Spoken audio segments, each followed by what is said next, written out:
Going cuckoo. Understanding slang in English. Hello everyone. Today we're going to unlock the meaning behind the English phrase, going cuckoo.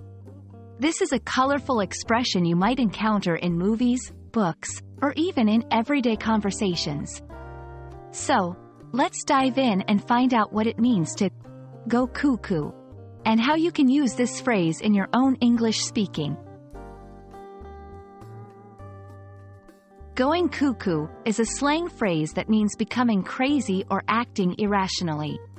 The term cuckoo comes from the cuckoo bird, which is known for its distinctive call and has been associated with madness in popular culture. When someone says they are going cuckoo, they don't mean they are actually losing their mind, but rather, they are expressing a feeling of confusion, frustration, or silliness.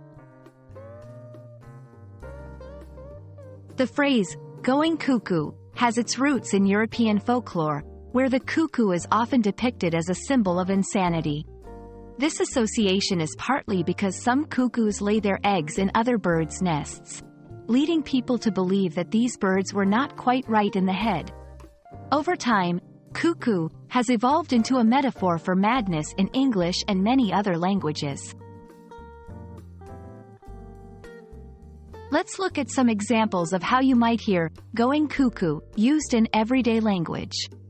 I've been trying to solve this math problem for hours, and I'm going cuckoo.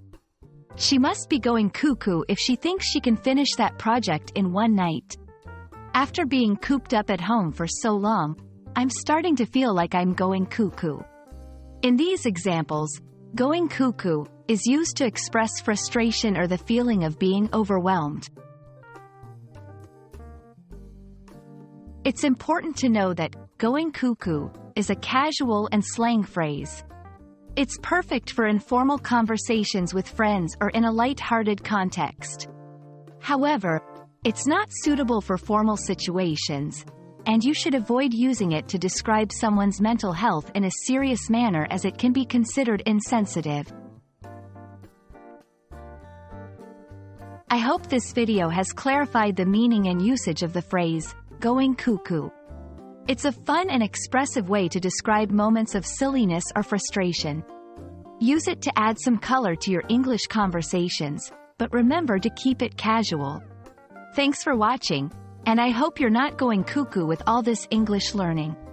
See you in the next video.